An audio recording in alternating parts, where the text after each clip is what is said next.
2018년 5월 1일 예수님의 메시지 말씀 느헤미야 1장 8절 내가 주께 간구하오니 주께서 주의 종 모세에게 명하여 말씀하시기를 만일 너희가 범죄하면 내가 너희를 민족들 가운데 흩어버릴 것이요 하나님이 친히 정하신 시간표 모해들을 안다면 기도하지 않을 수 없고 회개하지 않을 수 없다. 지금은 69일의 대환란 전 간극의 시대이다. 주 예수 그리스도께서 신부 데리러 오실 추수 때이기 때문이다. 천국 휴거복음을 통해 구속받은 신부된 교회는 알곡 밀보리로서 다시 이스라엘 천국 곳간으로 올라가야 하는 때다. 이제는 알곡 추수로 휴거로 종결되고 복음이 다시 이스라엘로 돌아가야 하는 시점이다. 하나님의 심판이 쏟아지기 직전이다. 나라와 민족을 위해 기도하며 자신과 가족과 부모, 형제, 친척, 이웃을 위해 기도해야 한다. 이제는 하나님의 뜻하신 섭리가 이루어지기를 기도해야 한다. 하나님은 만일 너희가 범죄하면 내가 너희를 민족들 가운데 흩어버릴 것이라고 경고하셨다. 하나님은 죄들을 회개하면 다 용서해 주시지만 죄를 회개치 않으면 죄를 용인하지 않으시고 반드시 심판하시는 분이시다. 하나님의 때는 어느 누구도 막을 수 없고 정확히 오고 있고 이루어지고 있다. 휴거 성도들은 창조자를 기억해야 한다. 세상은 신이 죽었다고 할 때 세상은 창조주이신 하나님으로부터 죽음에 이른다는 사실이다. 그러므로 아버지 하나님의 말씀은 구원론의 완성판이다. 신학이란 이론에서 끝나면 안 된다. 실천 신학이다. 머리의 신학은 조금 아는 지식에서 인생을 마칠 뿐이지만 실천 신학은 구원의 완성판을 이루는 것이다. 그래서 천국이 보여지고 십자가가 보여지는 것이다. 그러므로 10계명에서도 2계명 중에 우상을 만들지 말라, 절하지 말라 하셨고 섬기지도 말라고 하시면서 하나님은 질투하는 하나님이시므로 만일 회개치 않으면 우상 숭배하는 자들은 3대까지 저주를 내리신다고 하신다. 지금 대한민국의 상황이 어떠한가? 한국은 제사, 추도예배, 장례예배 드리고 만몬신과 쾌락을 즐기며 우상 숭배에 빠져있고 북한은 죽은 자를 우상하고 사람을 우상한다. 또한 수많은 사람들이 굶어 죽고 고문당하며 인권을 유린함으로 범죄의 늪에 빠져있다. 지금은 노아의 때와 같이 죄악이 넘쳐나고 있고 용서받지 못할 죄악이 남북한 모두 가득 차 있다. 로마서 11장 21절 하나님께서 본래의 가지들도 아끼지 아니하셨으니 너도 아끼지 아니하실까 주의하라. 그러므로 이스라엘도 범죄하고 회개치 아니하였을 때 가차없이 심판하셨는데 하물며 이방인들일까다. 휴거 성도들은 이스라엘 역사를 보고 타산지석을 삼아야 할 것이다. 하나님의 어미하심을 항상 직시해야 한다. 하나님의 택하신 백성이라고 하신 선민 이스라엘이 범죄하고 회개치 아니했을 때 무려 400년 동안 애굽에서 70년 동안 바벨론에서 종로로 했고 600만이 학살당했고 1800년 이상 디아스포라가 되었다.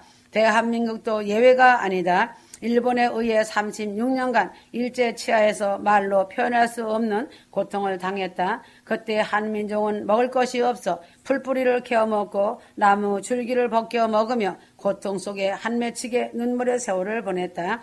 또다시 6.25로 한국 땅이 초토화되었다. 지금 남과 북을 보면 잘 알 것이다. 남한에서는 아멜렉들이 포진해 있고 북한과 연합해서 재림의 종족인 이 땅을 자유가 없는 나라로 만들려고 하고 있다. 이 나라가 이 민족이 과거 이스라엘과 같이 일제 치하 시대나 6.25 때 같이 되지 말라는 법은 없다. 안전하다 평안하다 할 때 회개치 아니하면 멸망이 호련히 임한다는 사실이다. 한국이 혹시나 전쟁이 일어나 공산화가 된다면 자신의 가족, 부모, 형제, 친척과 교회와 민족이 무슨 소용 있는가? 그러나 전쟁이 일어나서 갑자기 수많은 사람들이 회개치 못하고 죽는다면 그 영혼들은 모두 지옥으로 떨어지고 만다. 이처럼 바람 앞에 등불 같은 풍전등화의 시기에 그리스천들의 행위는 어떠한가?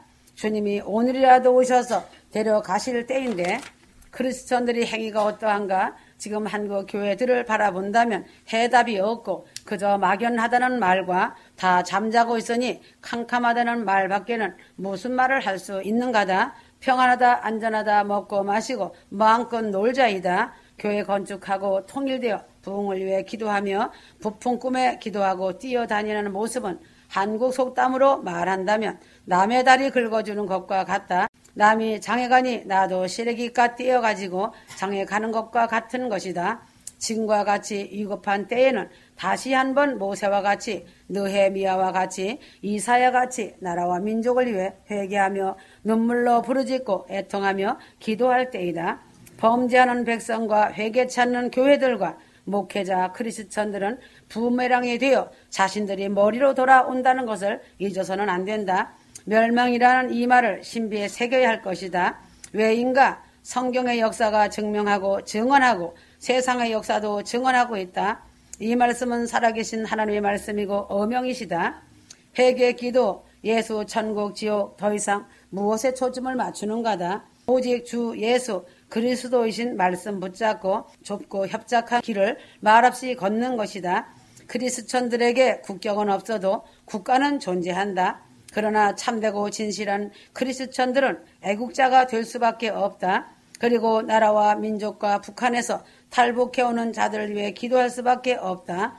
디모데전서 2장 2절이다. 대한민국에는 회개만이 살 길이다. 한국 땅에서 마지막으로 다시 한번 니느웨성의 회개가 일어나야 한다. 하나님은 정하신 시간이 되면 알곡 추수와 심판으로 반드시 아버지 하나님의 뜻을 이루신다는 것을 명심해야 할 것이다. 노아 때도 죄가 관영하며 홍수로 심판하셨고 노세 때도 의인 10명이 없는 죄로 가득 차며 유황불로 심판하셨다. 니느웨 성을 심판하시려고 하실 때 요나의 외침을 듣고 그들은 나라와 민족이 회개하여 심판을 모면하였다. 그러나 한국 교회들은 배부르고 등 따뜻하니까 나의 종들이 파수꾼으로서 휴거의 나팔을 불고 회개란 나팔을 불어도 아예 눈과 귀를 닫고 있다. 천국 지옥을 외쳐도 듣지 않는다. 심판의 불이 떨어지면 그때 그들은 알게 되지만 이미 때는 늦은 것이다. 누가복음 13장 3절이다.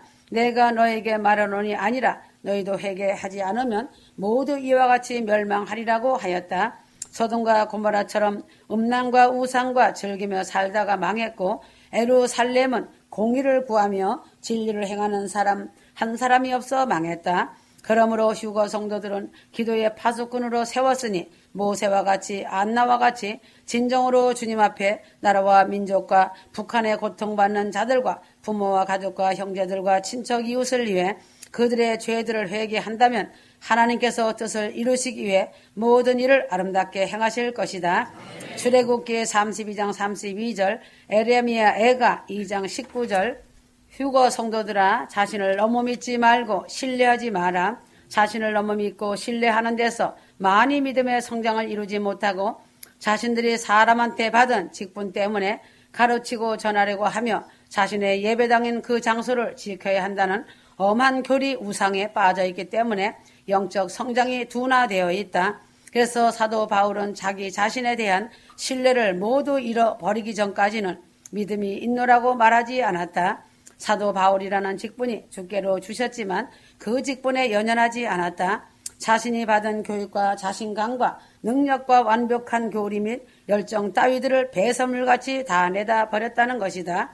자기 자신을 위해 믿지 않았다. 바울은 나는 나 자신을 믿을 수 없다고 고백한 자이다. 이 고백 후에야 믿음이 무엇인가에 대해 말했던 것이다. 휴거 성도들은 바울의 믿음을 본받고 배워야 한다.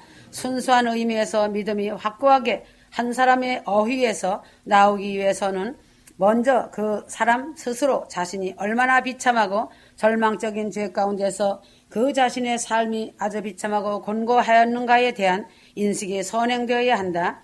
예수님 말고는 자신을 구원해 줄 자는 아무도 없다는 세상적인 기대가 철저히 무너진 상태가 아니면 자신이 구원받을 만한 믿음까지 아직 도달한 것이 아니다. 큰 구원 휴거의 새 생명까지 이런 믿음은 의로워진 것을 이미 아는 믿음은 자신의 삶 전부를 온 마음을 다해 그리스도께 복종시키며 결단하는 일과 깊은 관련이 된다. 이렇게 휴거로 인정받는 신부들이라면 예수님 제가 드릴 것은 아무것도 없습니다. 신랑 주님께 오직 순종을 넘어 복종하려고 제가 이곳에 와 있습니다.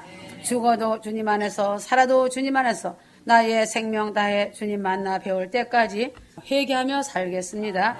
라는 고백이 포함되어져야 하고 이 고백이 주님 앞에 있어야 한다. 로마서 10장 9절을 보면 바울이 말하는 구원에 이르게 하는 믿음의 특징은 마음으로 믿는 것을 입으로 시인하여 말하는 것이다.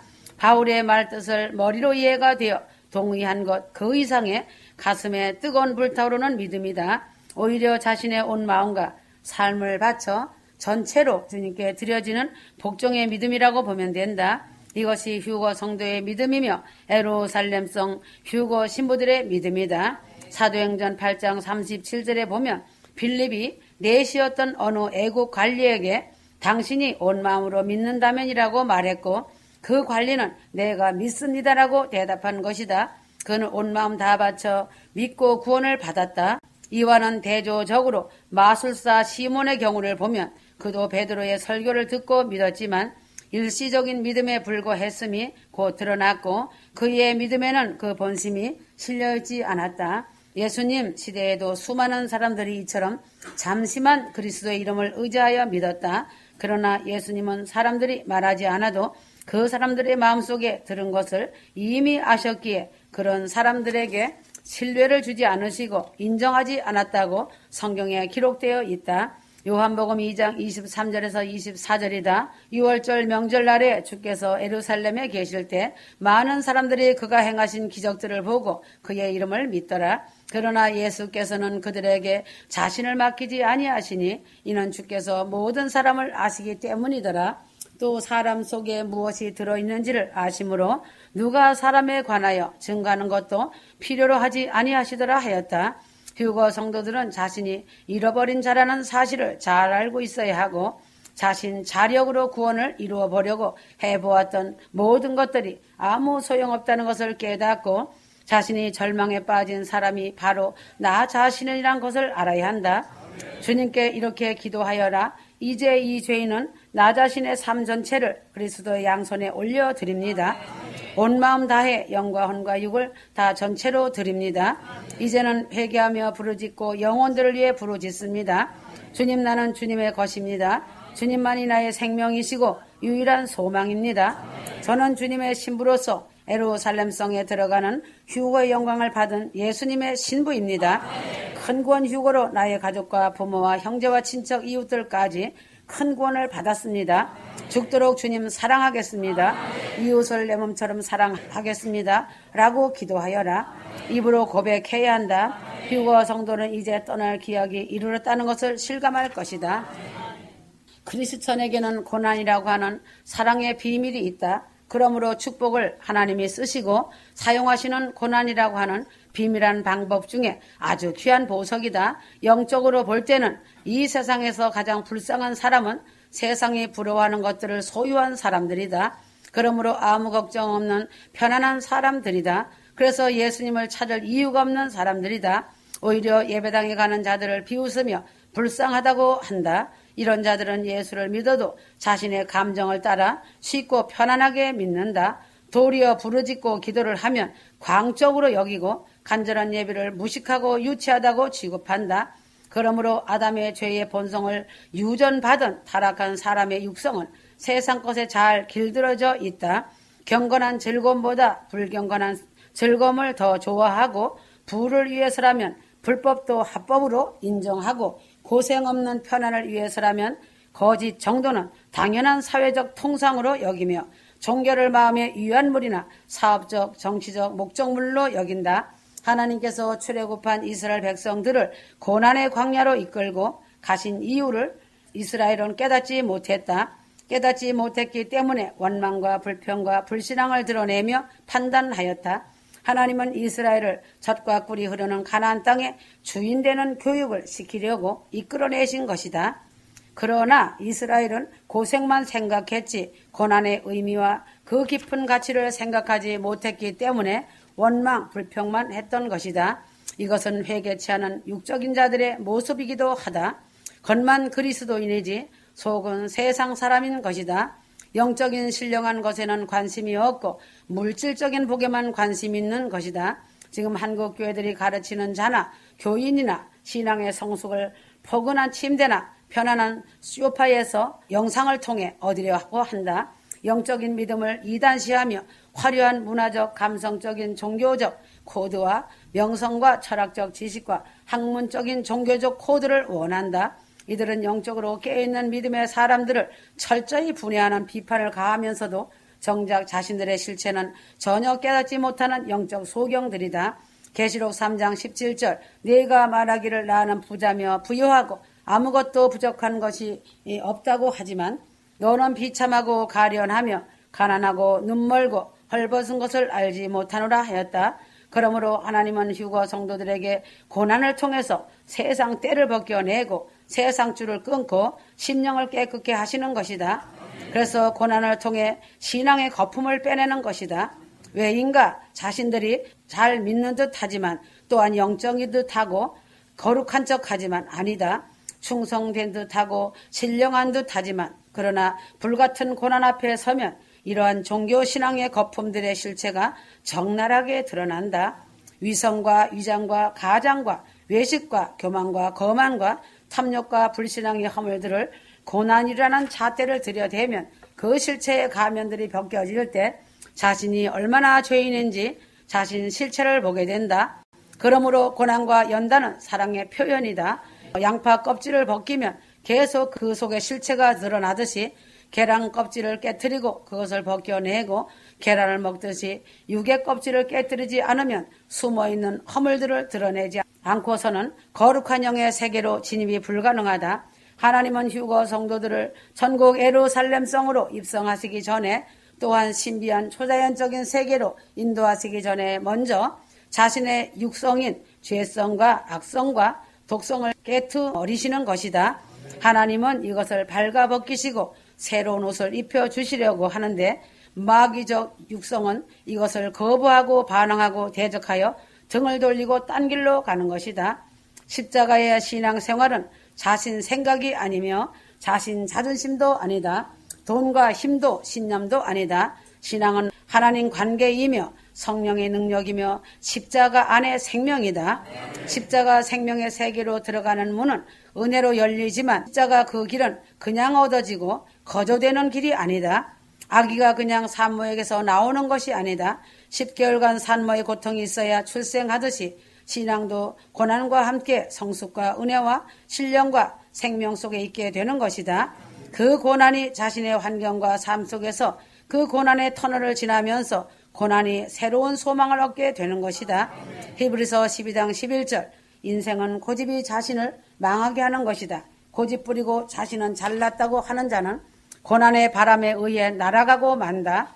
새벽의 영광은 깊고 긴 어둠을 거쳐야 깨울 수 있고 꽃샘추위의 경험 뒤에 완연한 봄을 볼 수 있다. 가을의 풍성한 결실한 태풍의 여름을 지난 후에야 볼 수 있다. 이처럼 연단 없이 정금은 만들어지지 않는다.